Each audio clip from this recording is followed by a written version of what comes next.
আমি পদ্মজা, পর্ব ৯৪। লেখিকা ইলমা বেহেরোজ। গল্প পাঠে আমি অরুরা ইসলাম। খলিলের পাশে এক বোরকা পরিহিতা নারী, হাতে চাপাতি নিয়ে দ্রুত পায়ে দুজন এগিয়ে চলেছে। আগল ঘর থেকে বেরোতে গিয়ে দৃশ্যটি দেখে পূর্ণার শরীরে শিহরণ খেলে গেল। হিম হয়ে এলো বুকের ভেতরটা। খলিল চোরের মতো চারপাশে তাকাচ্ছে আর পা চালাচ্ছে তীব্র গতিতে। পূর্ণার নিঃশ্বাস রুদ্ধ করে তাদের দিকে তাকিয়ে রইল। অবাক হয়ে দেখল খলিল মেয়েটাকে নিয়ে অন্দরমহলের পেছনের দিকে এগিয়ে যাচ্ছে। পূর্ণার মনে প্রশ্নের ঝড় উঠল, ওরা কি পাতালপুরীতে যাচ্ছে? ওই মেয়েটি কে? খলিলের মতো কুখ্যাত ব্যক্তির সঙ্গে একজন নারী জঙ্গলের দিকে কেন যাবে? আর ওই চাপাতি কি উদ্দেশ্যে?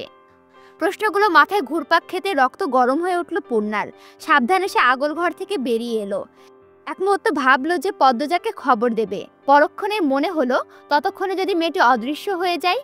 হয়তো পদ্মজাও জানে না এই রহস্যময়ী নারীর কথা। আর যদি সে পদ্মজার ক্ষতি করতে এসে থাকে? আগে জানতে হবে মেয়েটির পরিচয়, এই বাড়ির সঙ্গে তার সম্পর্ক কি। সাহস সঞ্চয় করে সে খলিলের পিছু নিল। উত্তেজনায় হাত পা কাঁপছে, ধোঁয়া বের হচ্ছে কান দিয়ে, বারবার ঢোক গিলছে। এরই মধ্যে আকাশ থেকে অন্ধকারের চাদর নেমে এসেছে। শিগগিরই গাঢ় তামাশায় ঢেকে যাবে চরাচর। পূর্ণার পদক্ষেপের সঙ্গে তাল মিলিয়ে বাড়ছে বুকের ধুকপুকানি। ঘন ঘন নিঃশ্বাস পড়ছে। একবার মনে হলো ফিরে যাবে, কিন্তু কৌতূহলের দাপট তাকে আটকে রাখলো। চারিদিকে নিস্তব্ধতা, নির্জনতা আরো ভয়াল হয়ে উঠেছে। খলিল মেয়েটাকে নিয়ে অন্দরমহলের পেছনে অদৃশ্য হতেই পূর্ণা ছুটে গেল শেষ প্রান্তে। দেওয়ালে পিঠ রেখে সপ্তপর্ণে উকি দিল জঙ্গলের দিকে। দেখলো খলিল ওই বোরকাধারী নারী জঙ্গলের প্রান্তে দাঁড়িয়ে আছে। সতর্ক দৃষ্টিতে চারপাশ দেখে নিয়ে পাঞ্জাবির পকেট থেকে চাবি বের করে মেয়েটার হাতে তুলে দিল খলিল। তারপর কিছু একটা বলল মৃদু স্বরে। মেয়েটিও যেন কিছু বলল প্রত্যুত্তরে। পূর্ণা রাতের জঙ্গলকে ভয় পায়। কিছুক্ষণের মধ্যেই নিবিড় অন্ধকারে ডুবে যাবে সবকিছু। তার ভীরু মন কিছুতেই সায় দিচ্ছে না খলিলের পিছু পিছু জঙ্গলের ভেতর প্রবেশ করতে। হঠাৎ মাথায় একটা বুদ্ধি খেলে গেল। দূর থেকে খলিলের দিকে পাথর ছুড়বে। পাথর কে মারলো তা দেখতে খলিলের সঙ্গে সঙ্গে মেয়েটিও ফিরে তাকাবে। সেই সুযোগে মেয়েটির মুখ দেখে নেবে সে, তারপর পালিয়ে যাবে। পূর্ণা একটা পাথর কুড়িয়ে নিয়ে খলিলের দিকে ছুঁড়ে মারল। পাথর গিয়ে পড়ল খলিলের ঘাড়ে। খলিল চমকে উঠল, কিন্তু মেয়েটা নির্বিকার। পূর্ণার মুখ শুকিয়ে গেল ভয়ে। খলিল তার দিকে ছুটে আসার আগে সে উল্টো দিকে দৌড় দিল। কিন্তু নিয়তি যেন তার বিরুদ্ধে। হঠাৎ কোথা থেকে এসে হাজির হলো রিদওয়ান। শক্ত হাতে চেপে ধরল পূর্ণাকে।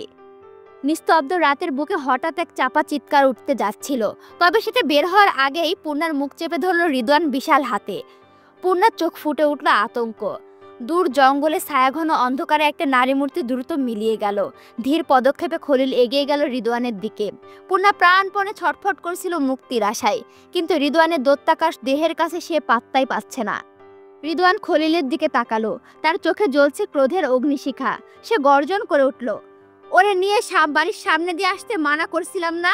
বাড়িতে মানুষ নেই বলে এমন অসাবধান হবেন? খলিল কাপা গলায় জবাব দিল, না পায়রা আইসি। আগুন চোখে জঙ্গলের দিকে তাকালো রিদওয়ান। তারপর দ্রুত সিদ্ধান্ত নিল গলার মাফলার দিয়ে পূর্ণার হাত মুখ বেঁধে দিল। পা বাঁধলো খলিলের গলার মাফলার দিয়ে। দুই হাতে পেছনে নিয়ে শক্ত করে চেপে ধরে জোর করে টেনে নিয়ে চলল জঙ্গলের ভেতরে। পূর্ণার বুক কাঁপছে ভয়ে, শরীর অবশ হয়ে আসছে। সে প্রাণপণের চেষ্টা করছে ছুটে পালাতে, কিন্তু রিদওয়ানের লোহ কঠিন বাহুবন্ধন ভেদ করা কিছুতেই সম্ভব হচ্ছে না। অবশেষে তারা এসে পৌঁছালো এক রহস্যময় পাতালপুরীর সামনে। চারপাশে দানবাকৃতির বিশাল গাছগুলো নীরব প্রহরী হয়ে দাঁড়িয়ে আছে। পূর্ণার চোখ ঘুরিয়ে সেই ভয়াল দৃশ্য দেখে শিউরে উঠল। তার মুখ থেকে বেরিয়ে এলো অস্ফুট উ শব্দ। হঠাৎ একটা অন্ধকার গর্ত থেকে ভেসে এলো একটা মেয়েলি কণ্ঠস্বর, চাবি কাজ করতেছে না। সেই কণ্ঠস্বর পরিচিত মনে হলো পূর্ণার। উৎসুক হয়ে সেই দিকে তাকালো সে। খলিলের টর্চের আলোয় পাতালে যাওয়ার সিঁড়ি স্পষ্ট হয়ে উঠল। সেই দৃশ্য দেখে পূর্ণার পা থেকে মাথার তালু পর্যন্ত কেঁপে উঠল। পদ্মজার কাছে শোনা পাতালপুরীর বর্ণনা এখন তার চোখের সামনে জীবন্ত হয়ে উঠেছে। তার বুকের ভেতর দামামা বেজে চলেছে। পূর্ণাকে টেনে হিস্ত্রে সিঁড়ি বেয়ে নামিয়ে আনলো রিদওয়ান। প্রতিটি ধাপে বেড়ে চলেছে পূর্ণার হৃদস্পন্দন। অবশেষে তারা এসে দাঁড়ালো পাতালপুরীর প্রধান দরজার সামনে, যার ওপাশে লুকিয়ে আছে নির্মম ইতিহাস। মেয়েটির হাত থেকে চাবি নিয়ে খলিল দরজা খোলার ব্যর্থ চেষ্টা করলো। টর্চের আলো মেয়েটির পায়ের কাছে পড়ে থরথর করে কাঁপছিল। পূর্ণা চোখ কুঁচকে মেয়েটির মুখ দেখার চেষ্টা করলেও ব্যর্থ হলো। মুখটা অন্ধকারের গভীরে ডুবে আছে। খলিলের হাতের নড়াচড়ায় টর্চের আলো অস্থির হয়ে এদিক ওদিক ছোটাছুটি করতে থাকে। হঠাৎ করে আলো মেয়েটার মুখের ওপর পড়ল, তৎক্ষণাৎ ছড়েও গেল। সেই মুহূর্তে পূর্ণা দেখে ফেলল মেয়েটির মুখ। আসমান ভেঙে পড়ল যেন মাথায়, চোখ দুটো বড় বড় হয়ে গেল, উত্তেজনায় ছটফট করতে লাগলো সে। রিদওয়ান তাকে আরো শক্ত করে ধরে রাখলো। পূর্ণার গলার ভেতর থেকে অস্পষ্ট শব্দ ভেসে আসছে। মেয়েটাকে কিছু বলতে চাইছে সে, কিন্তু মুখে কাপড় বাঁধা থাকায় কথাগুলো বোঝা যাচ্ছে না। রেগে গিয়ে পূর্ণাকে কয়েকটা কটু কথা বলল রিদওয়ান। তারপর খলিলের দিকে তাকিয়ে চিৎকার করে বলল, এখনো দরজাটা খুলতে পারেননি? খলিল হতাশ গলায় বলল, চাবিটা কাম করতেছে না। আপনি একে ধরেন, আমি দেখছি। রিদওয়ান ক্ষোভে ফেটে পড়ল। পূর্ণার হাত ধরল খলিল। রিদওয়ান ব্যস্ত হয়ে পড়ল তালা চাবি নিয়ে। পূর্ণা তখনও মেয়েটার দিকে জ্বলন্ত চোখে তাকিয়ে আছে। খলিল মেয়েটাকে বলল, তোর ওড়নাটা দে তো, ওই সেরির হাতটা বাঁধতে হবে। মেয়েটি ওড়না খুলে এগিয়ে আসতে খলিল পূর্ণার হাত ছেড়ে দিল। সুযোগ বুঝে মেয়েটার গালে দুটো খামচে ধরল পূর্ণা। একটা গালিও দিল, তবে স্পষ্ট শোনা গেল না। খলিল রেগে পূর্ণাকে জোরে লাথি মারল। ছিটকে পড়ল সে। শরীরের সব শক্তি যেন নিঃশেষ হয়ে গেল সঙ্গে সঙ্গে।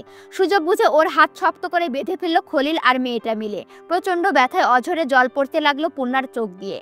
রিদওয়ান অক্লান্ত চেষ্টা সত্ত্বেও চাবি কাজে লাগাতে ব্যর্থ হলো।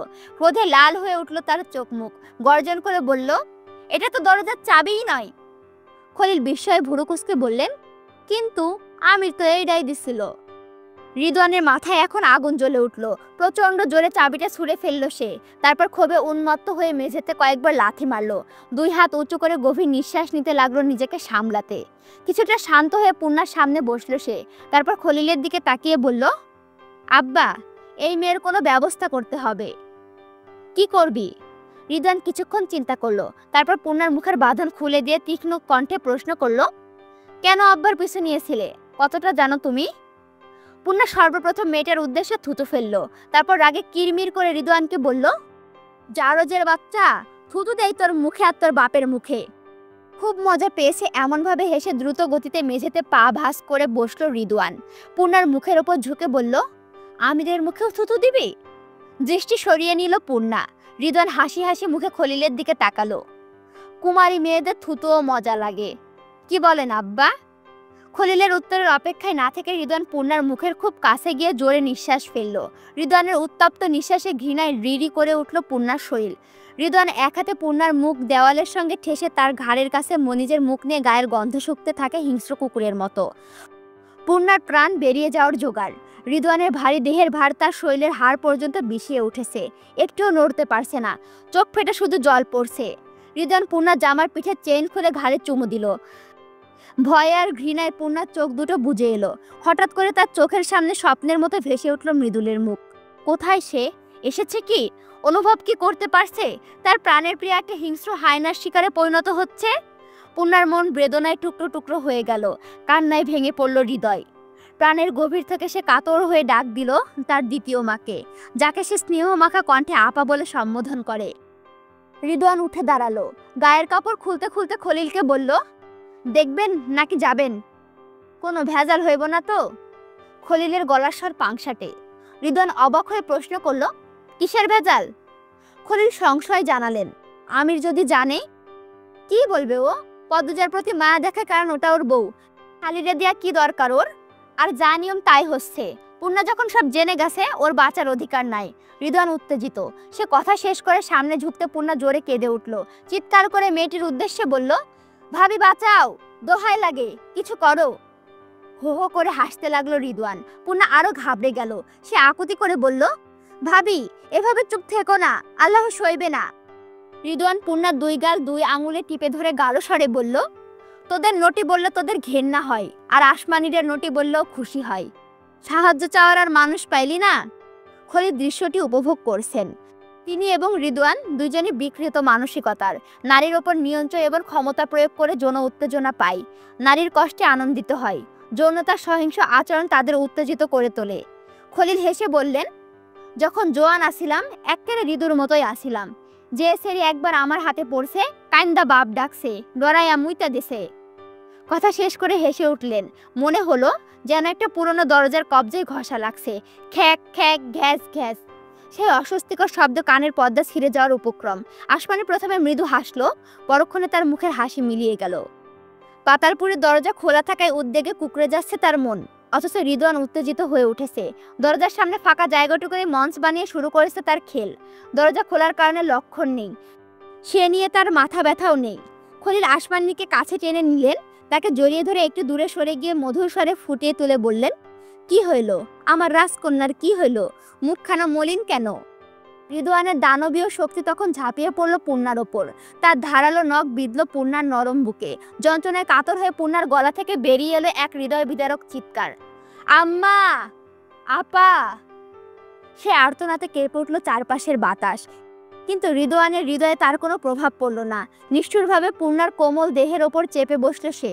থাবা দিয়ে চেপে ধরল পূর্ণার মুখ। তার চোখে জ্বলছে পাশবিক আগুন, কিরমির করে, যেন নরকের কোনো দানব। এমনভাবে চাপা গলায় হুঙ্কার দিয়ে উঠল, চুপ, একদম চুপ। হঠাৎ করে ভেঙে পড়তে শুরু করলো পূর্ণার চারপাশের জগৎ। তার কানে বাজতে লাগলো এক বিকট শব্দ। কোথাও শত শত কাচের টুকরা মাটিতে পড়ে ছড়িয়ে আছে। তার চোখের সামনে ভেসে উঠল মৃদুলের ছবি। সে দাঁড়িয়ে আছে, হাতে একটা লাল বেনারসি শাড়ি। পূর্ণা প্রাণপণে চিৎকার করে ডাকলো মৃদুলকে। মৃদুল নড়ল না, এগিয়েও এলো না। কেন সে আসছে না? কেন তাকে বাঁচাতে ছুটে আসছে না? হঠাৎ করে মৃদুল কাঁদতে শুরু করলো। সে ধপাস করে মাটিতে বসে পড়ল। তারপরই যেন কোনো জাদুকরের ছড়ির ছোঁয়ায় মিলিয়ে গেল বাতাসে। পূর্ণার শরীর থরথর করে কাঁপছে, যন্ত্রণায় ছটফট করছে সে। তবুও নিজেকে সান্ত্বনা দিল, তার আপা আসবে, নিশ্চয়ই আসবে। চোখের সামনে ভেসে ওঠে পদ্মজার ছবি। আপা আসছে, হাতে রাম দানিয়ে ছুটে আসছে। তার চোখে জ্বলল প্রতিশোধের আগুন। প্রচণ্ড বাতাসে তাকে আটকে রাখতে চাইছে, চুল উড়িয়ে নিয়ে যেতে চাইছে। কিন্তু পদ্মজা অটল, অবিচল, সব বাধা ছড়িয়ে এগিয়ে আসছে। একটা কোপে সব দ্রষ্টুর মণ্ডুপাত করতে তৈরি হয়ে আসছে সে। কিন্তু এত দেরি কেন হচ্ছে? কেন এত সময় লাগছে আসতে? পূর্ণার চোখ বুজে এলো।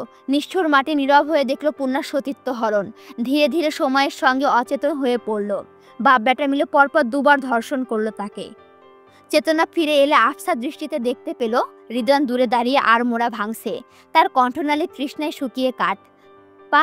পানি, অস্পষ্ট স্বরে বলল সে। প্রাণের প্রাণী খাঁচা ছেড়ে উড়ে যাওয়ার জন্য পাখা ঝাপটাচ্ছে। চোখের তারা মিটমিট করছে, নিভে যাওয়ার আগে শেষ আলোর ঝিলিক। হঠাৎ খলিল আসমানি পানি দেওয়ার বদলে একটা রশি দিয়ে জড়িয়ে ধরলো তার কোমল গলা। সেই রশি ক্রমশ আটছাট হতে লাগলো, বন্ধ করে দিল শ্বাসের পথ। পূর্ণা হাত পা ছুটতে লাগলো, জীবনের শেষ লড়াই করলো। মুখ থেকে বেরিয়ে এলো অস্পষ্ট আর্তনাদ। ধীরে ধীরে নিভে গেল চোখের আলো, থেমে গেল শরীরের স্পন্দন। পূর্ণা তলিয়ে গেল এক অতল নিস্তব্ধ অন্ধকারে। বিয়ের আলোকসজ্জার বদলে তার চিরসঙ্গী হলো নিকষ কালো অন্ধকার। আসসালামু আলাইকুম। আপনারা যারা আমার রেগুলার ভিডিও দেখেন তারা হয়তো জানেন যে আমি আজ 2 দিন হঠাৎ করে ভিডিও ঠিকমতো ছাড়তে পারছি না। আমি আসলে হঠাৎ করে অসুস্থ হয়ে পড়ছিলাম, যার কারণে ভিডিও এমন হয়েছে। তবে ইনশাল্লাহ চেষ্টা করছি কাল পরশুর মধ্যে পদ্মজার সকল পর্ব মানে পদ্মজার বইটা শেষ করে দেওয়ার। আপনারা পাশে থাকুন এবং আমার জন্য দোয়া করুন। আল্লাহ হাফিজ।